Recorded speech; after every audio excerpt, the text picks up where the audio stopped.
Orang Islam itu mak dua. Kalau ndak NU ya Muhammad, dia sudah ndak ada lain-lain lagi. Ini mau besanan saja takut tidak mendapat barokah dari masing-masing pemimpinnya. Selisih sedikit ribut. Yang satu kunut, yang satu tidak kunut, ribut. Padahal di kitabnya orang NU ada kunutnya dan ada tidak kunut. Tapi karena dia terkooptasi oleh golongan, ribut. Kalau tidak kunut itu begini-begini. Alhamdulillah sekarang ini sudah tidak ribut karena sudah tidak salat subuh.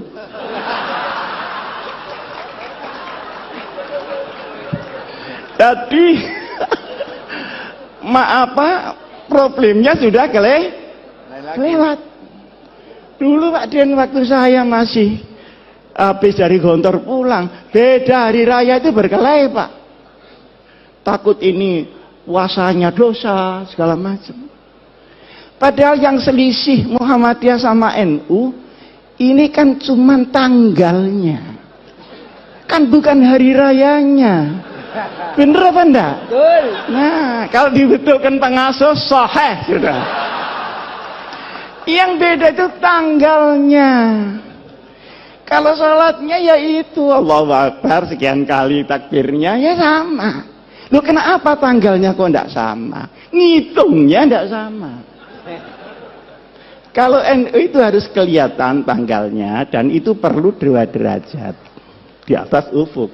Muhammadiyah pokok sudah istimewa selesai lah. Ada apa mesti diinceng itu? Apa tamu dia? Lah yang nginceng ini ya enggak mau disalahkan. Karena Rasulullah Shallallahu Alaihi Wasallam itu nginceng. Sampai saya ketika itu Pak Din belum jadi ketua Muhammadiyah. Jadi ketika itu ketua Muhammadiyahnya Pak Syafi'i Ma'arif. Saya diundang oleh Pak Yusuf Kalla. Marah-marah Pak Yusuf Kalla itu. Ini gimana NU sama Muhammadiyah? Masa enggak bisa jadi satu hari rayanya itu? Repot masyarakat kalau begini. Saya tanya, caranya bagaimana Pak? Ya kompromi lah. Caranya, dengan Pak Den ya, maaf, dengan Pak Den. Katanya Pak JK, bagaimana kalau Muhammadiyah turun 1 derajat? NU-nya naik 1 derajat. Oh, kalau begitu langsung cash and carry saja. Ini fikihnya pedagang itu di sini.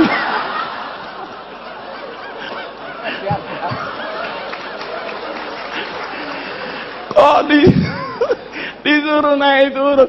Bilang enggak bisa Pak itu. Lah terus yang bisa bagaimana? Yang bisa pengertian seluruh umat Islam bahwa perbedaan itu terbuka memang ada. Yang kedua, ini tidak mengada-ada karena sholatnya sama, tanggalnya yang tidak sama. Wong hari di sini sama hari di Amerika tidak sama kok. Kita berangkat dari Jepang, dari Narita itu ya Pak Akhir, itu Jumat sore, sampai di California itu Jumat pagi. Ini sembahyang Jumat lagi apa tidak? Kalau sembahyang Jumat lagi kok sregep banget gitu loh. Sregep banget. Tapi ketika pulangnya, misalnya dari New York ke Jakarta, berangkatnya Jumat pagi, itu sampai Jakarta hari Minggu. Jadi kehilangan 1 hari, tidak tahu di mana Sabtunya ini. Jadi soal tanggal itu sudah biasa-biasa saja lah soal tanggal. Nah, alhamdulillah ini karena mungkin zamannya yang berubah, maka kedekatan ini semakin hari semakin nyata. Saya sama Pak Din sering diundang pidato bareng gitu. Kadang saya bisa, kadang Pak Din bisa, kadang salah satu tidak bisa gitu. Tapi lebih sering saya diundang Muhammadiyah daripada Pak Din diundang NU. Hah? Padahal ini mantan NU nih. Kenapa dia pindah? Karena tidak kerasan saja sama orang NU. Bukan karena teori yang tinggi-tinggi gitu. Ini orang NU kok kumuh banget. Teman itu sekitar itu saja. Nah, masalahnya adalah sekalipun NU Muhammadiyah ini berbeda di dalam furu, bahkan Ibnul Furu ya. Tetapi wawasan keumatannya sama, wawasan kenegaraannya sama. Karena Hadratus Syekh Kiai Hasyim Asy'ari ikut mendirikan republik. Kiai Ahmad Dahlan ikut mendirikan republik. Pahlawan nasional ada di dua belah pihak. Tahu jerih payahnya bagaimana membawa Islam di tengah kebinekaan yang luar biasa itu. Maka sabar. NU sama Muhammadiyah itu sabar. Cuman NU itu sama Muhammadiyah menurut saya itu sepasang sandal. Jadi kalau dipakai semua. Kalau tidak ya sekalian tidak semua. Jangan dipakai yang kanan, yang kiri tidak dipakai. Nah ini dikira orang stres itu. Orang NU suruh bikin universitas rapi seperti Muhammadiyah. Sulit Pak. Tapi rahasia, jangan ngomong-ngomong orang. Tapi orang Muhammadiyah suruh ngurusi orang macul yang sehari-hari tidak ngerti apa-apa. Sehingga dia musyrik menjadi muslim. Enggak sabar juga Pak. Nah, bertemunya ini banyak yang tidak suka. Oleh karenanya, maka wawasan keagamaan, wawasan keumatan, wawasan kebangsaan dan kenegaraan tidak boleh dirobek oleh kepentingan apapun juga. Ini pertama. Sekarang yang kedua. Pandangan-pandangan kaum muslimin terhadap negara Indonesia ini baru selesai setelah berpikir 40 tahun. Waktu tahun 1945 kita merdeka. Nah, setelah itu umat Islam berbagai macam pandangan Indonesia ini diapakan dan disestempel apa. Maka ada yang keras, harus pakai stempel Islam. Nah, keras ini melalui beberapa pendekatan. Ada yang pendekatan militer, kemudian lahir DI, TII. Ada yang pakai pendekatan militer dan politik, PRRI dan Permisda. Disaingi oleh kelompok-kelompok orang yang tidak suka agama, orang ateis. 48 pemberontakan komunis yang dipimpin oleh Uni Soviet dan pemberontakan 65 yang dipimpin oleh RRC. Saya tidak tahu ini akan ada pemberontakan lagi apa tidak. Nah, masalahnya selanjutnya yang saya maksud begini. Setelah pendekatan militer gagal, dicobalah, ini kok diem saja ada apa? Mendengarkan teman-teman ya? Setelah pendekatan militer gagal, dicoba melalui pendekatan konstitusional.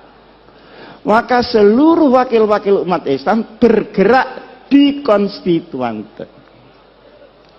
Bagaimana supaya negara ini ditetapkan berdasarkan apa? Bentuknya seperti apa? Ada yang minta Pancasila tetap, ada yang minta Islam, dan ada yang minta sosiodemokrasi. Ribet di situ tidak putus. Artinya dengan pendekatan politik pun juga mentok. Karena ini mentok dan tidak bisa berhasil, maka diambil alih oleh Bung Karno tahun 59 kembali ke Undang-Undang Dasar 45. Nah, setelah kembali ke Undang-Undang Dasar 45 ini, kemudian tahun 55 kemarin ada pemilu, tetapi kemudian tidak menghasilkan apa-apa, baru ada pemilu lagi tahun 71. Tahun 71 orang Islam semua jadi satu, Pak. Yang Pak Idham, yang Pak Muhammad Nasir, yang Pak Kasman Singotimojo, yang Pak Nurholis Majid, yang Gus Dur, semua bersatu membela satu partai bersama, namanya Partai Persatuan. Sampai dengan tahun 82 berhasil utuh, tapi setelah itu mulai retak-retak. Maka sekarang P3 yang dulu dimodali dengan darah dan air mata, per hari ini masih layamutu wala ya. Mudah-mudahan qad aflaha man tazakka. Nah, ini perjalanan. Dari sini ulama-ulama itu berpikir, ini kenapa ya? Di sini kok enggak pas. Ternyata kesimpulannya, Islam di Indonesia seperti tadi yang disampaikan oleh Pak Fakhir itu benar. Islam dalam peradaban belum tentu Islam dalam formalistik. Di sini masalah yang timbul. Nah, akhirnya ketika diformalkan menjadi banyak tentangan dari kelompok umat Islam sendiri. Disinilah maka kemudian dikaji sampai dengan tahun 1983. Berkumpullah ulama-ulama ketika itu di Jawa Timur dan tempatnya di Sukoharjo, di pondoknya Kiai As'ad, ngumpul semua. Cari jalan supaya selamat, sudah tidak ada goncangan-goncangan lagi, ini bagaimana? Akhirnya ditetapkanlah bahwa untuk urusan ideologi negara ditetapkan oleh mayoritas bangsa yang namanya Pancasila, kemudian akidah kita tetap Islam sesuai dengan keyakinan kepada Allah Subhanahu wa ta'ala. Ini baru selesai tahun 84. Pendekarnya ketika itu mungkin banyak orang tidak tahu. Pendekarnya adalah seorang ulama namanya Kiai Haji Ahmad Siddiq. Beliau putra dari Kiai Siddiq. Kiai Siddiq itu asal dari Lasem. Kemudian karena kalah berdebat nahwu, malu pindah ke Jember. Jadi dulu berdebat kalah itu malu. Nah sekarang sudah kalah berkali-kali, alhamdulillah tidak ada malunya sama sekali. Pergi ke Jember. Saya tahun 83, ini belum pernah saya ceritakan di sini. Tapi mumpung ini ada waktu dan saya juga sudah menjelang tua, ada perlunya saya sampaikan. Saya tanya beliau, Kiai, ini penempatan negara dengan ideologi sendiri dan Islam sebagai umat Islam ini politis apa ijtihadi? Jawabnya beliau, ini ijtihadi, bukan politis, dan silahkan pakai untuk selamanya. Nah, karena saya tidak puas, saya tanya, dasarnya apa, Kiai? Kemarin saya sudah menyampaikan ke Pak Hasan, kalau setelah saya di kantor itu memang ngaji pindah-pindah begitu, sana 3 bulan, sana 3 bulan, termasuk ngaji di Kiai Ahmad Siddiq. Dibukakanlah oleh Kiai Ahmad Siddiq Mitsaqul Madinah, perjanjian Madinah. Iki sing bahasa Jawa. Iki si sadurunge kowe takon, waca dhisik iki. Mitsaqul Madinah. Pada tahun kedua dari hijrah Nabi besar Muhammad sallallahu alaihi wasallam. Nah, setelah saya baca, ya saya bisa lah baca, wong lulusan Gontor masa enggak bisa bahasa Arab. Bisa saya baca. Komentar saya, subhanallah, ini adalah piagam yang paling orisinil untuk demokrasi dan kemanusiaan.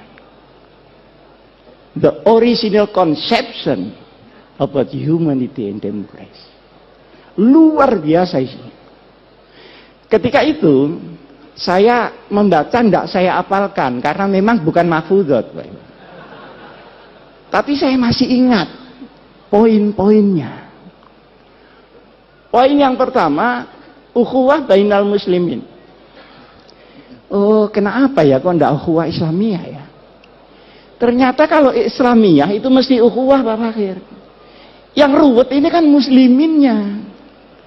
Khutbahnya waqtasimu, keluar masjid watafar. Di dalam kita wiridan, di keluar kita ganti sandal baru, kan begitu. Jadi yang ruwet ini musliminnya. Di situ diterangkan untuk urusan-urusan yang furu'iyah sudahlah na'amaluna walakum na'malu. Untuk yang usul ini kalau ada perbedaan harus dibicarakan di antara para ulama. Jangan dibicarakan di antara di luar para ulama. Nah sekarang enggak. Ada anak Ansor sama pemuda Muhammadiyah ribut soal tahlil. Ini nyampe apa enggak ke yang mati? Kata Ansornya, nyampe. Loh buktinya, karena setiap kiriman enggak pernah kembali. Loh ini ngomong apa? Pak, ya pemuda Muhammadiyahnya ini kan enggak terima. Mana tanda buktinya? Nah kalau diserahkan bangsa begini ini Pak, innalillahi wa inna ilaihi raji'un. Nah kalau sudah sampai top dia merusak Islam, dia harus dinyatakan tegas dia berada di luar Islam. Luar biasa. Saya baru diberitahu oleh polisi. Dulu Pak Asim, ada orang ngaku malaikat Jibril namanya Lia Eden. Bener ya? Ada orang yang mengaku Nabi Muhammad namanya Musa. Dua-duanya ditangkap. Dimasukkan di tahanan. Ditanya oleh polisi. Wahai malaikat Jibril, pernahkah ketemu Nabi Muhammad ini? Ternyata belum pernah ketemu dua orang.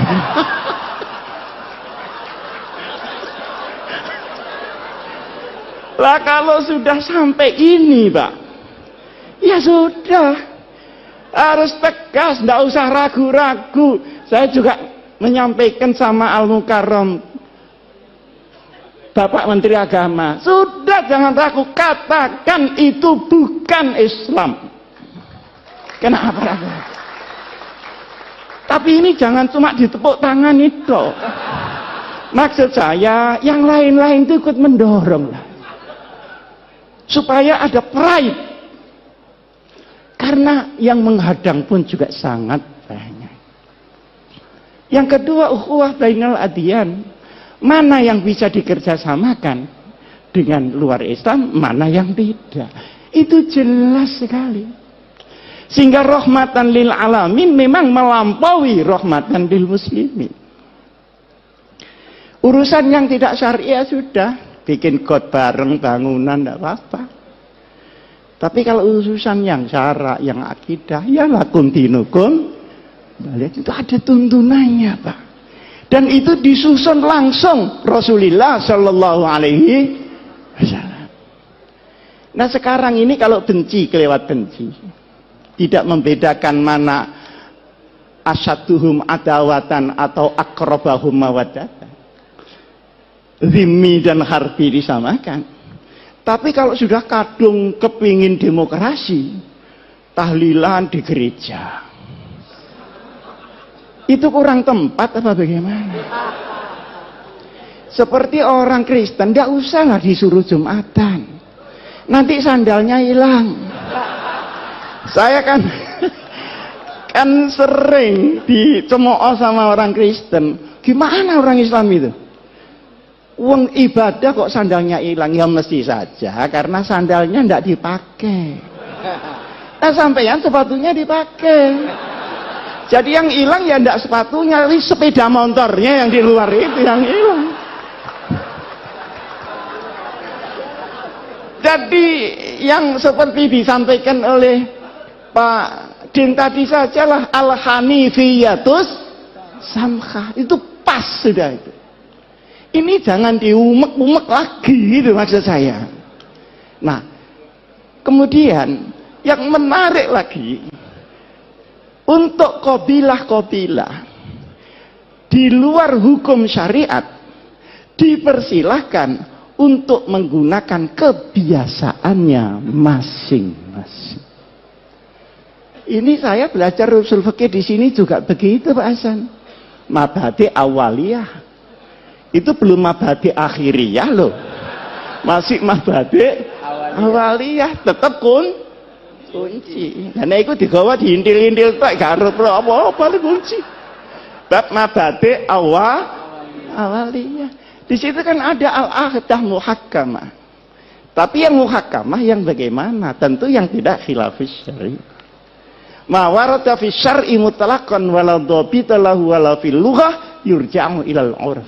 Berarti ada status di dalam adat sepanjang dia menjadi al-'urf yang tidak muta'arif. Ini kan sangat jelas. Nah, sekarang ini semua diubah. Yang lunak terlalu lunak, yang keras kekerasan. Semua yang lain dirinya dibilang kafir, masuk neraka. Neraka semua masuk neraka, surganya cuma dia aja. Lu kok enggak takut masuk surga sendirian? Yang arduhat samawatu wal gini-gini ini bagaimana?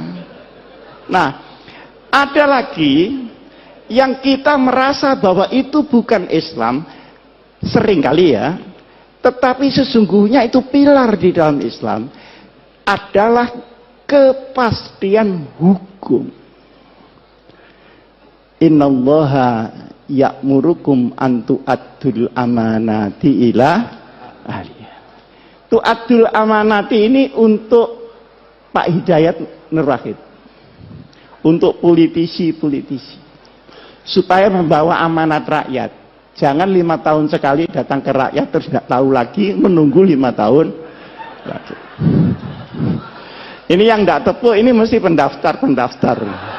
Nah, kalau idza hakamtum, ingat bainan nas bukan bainal muslimin, antahkumu bil adl. Penegakan hukum ini harus sama rata sama rasa. Nah, sekarang di Indonesia kan tidak. Hukum naik susah, ke bawah kena. Pajak naik sulit, turun gampang. Akhirnya yang kena yang kecil-kecil. Jadi kepastian hukum. Jadi inti dari hukum adalah al-adalah. Inti daripada politik adalah al-amanah. Kalau dua ini hilang, maka hukum akan menjadi cerita dan politik akan menjadi akumulasi kekuatan saja. Luar biasa, Pak. Di bawah ada lagi al-musawah bainal iqtisad, keadilan ekonomi. Ini tidak sama rata sama rasa, tapi sama-sama merasakan. Beda kan? Sama-sama merasakan. Kalau tadi biar anak saya Fatimah Sarakot lakotok tuh, ya dah. Kalau ini enggak. Masa tukang ban minta rezeki sama dengan pabrik ban? Kan enggak mungkin. Tapi semua kebagian, halalan, thayyiban, mubarakan. Orang sedikit bisa bahagia, dapat banyak bisa bahagia, dapat sedikit bisa menjadi pencuri, dapat banyak pun bisa menjadi rampok di mana-mana. Yang habiskan uang negara itu bukan orang miskin, Pak. Orang yang sudah Masya Allah kayanya. Nah, di sini pun adalah ketentuan yang harus ada di sebuah negeri, apapun bentuk negeri itu, kita ada orang Islam di situ, kita harus perjuangkan ini. Nah, kemudian ketika Madinah diserang orang-orang lain, maka seluruh agama yang ada, baik Yahudi, Nasrani maupun Sobiin, harus bersama-sama membela nasionalisme Madinah. Coba, Pak. Ini kan Masya Allah. Dan ini bikinan Nabi Muhammad loh, bukan bikinan Muhammad belakangan ini, Pak. Ini Nabi Muhammad. Kekurangan kita adalah di dalam pemahaman daripada Islam, implementasinya sudah punya fikih, sudah punya dakwah, tapi kita sering melupakan sirah nabawiyah di dalam memimpin umat Muhammad Rasulullah Sallallahu Alaihi Wasallam. Karena sirah nabawiyah itu juga strategi implementatif yang real dari Rasulullah. Kapan Rasulullah dakwah diam-diam, kapan terang-terangan, kapan mengungsi, kapan hijrah besar-besaran, kapan dia menunggu, dan kapan beliau membalas serangan.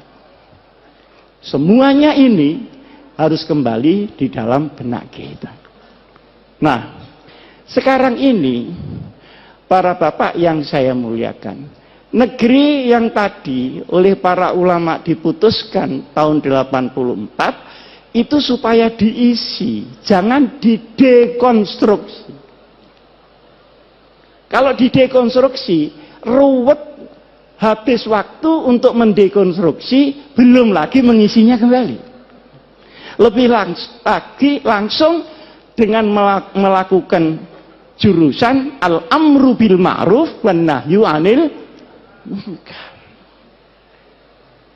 Seperti ada LGBT itu kok saya dengar yang teriak-teriak kok cuman saya, yang lain-lain ini gimana kok enggak teriak-teriak. Itu kan embrio supaya laki-laki kawin dengan laki-laki, perempuan kawin dengan perempuan, kan gitu maunya Pak Fakir. Kalau perempuan kawin dengan perempuan, saya nggak tahu lah karena saya nggak pernah jadi perempuan. Tapi kalau laki-laki kawin dengan laki-laki, itu mau olahraga atau mau kawin? Digempur saja. Saya juga ditanya pada Pak Hidayat, ini gimana gempur dari segala penjuru yang udkhulu min adwabin mutafarriqah. Jadi jangan menghilangkan amar ma'ruf nahi mungkar, sekalipun kita tidak melakukan dekonstruksi di dalam bentuk, tetapi kita harus selalu di dalam isi. Kadang-kadang kita menemui hadis Rasulullah Sallallahu Alaihi Wasallam, al hikmatu dhalatul mu'min iltaqataha aynama wajadah. Perkara yang hak itu milik orang Islam. Kalau tidak ada di tempat kamu, ada di tetangga, berarti itu milik kamu yang di sana. Ambil kembali. Jangan tetangganya dimaki-maki karena tetangga. Kalau bapak-bapak pergi ke Jepang, pergi ke Taiwan, pergi ke Korea, Masya Allah, perlindungan konsumen, perlindungan jual beli, kualitas. Nah, ini ada saksinya Pak Fakir, dilindungi oleh undang-undang. Jadi kalau kita ke Taiwan, kehilangan koper di bandara, pasti kembali. Karena mengembalikan itu biaya negara, dan tidak mengembalikan adalah kriminal. Loh, bukankah sepotong ini juga Islam? Seperti di Jepang, itu kalau ada toko malsu kualitas, langsung ditutup Pak. Jadi wailun lil mutaffifin.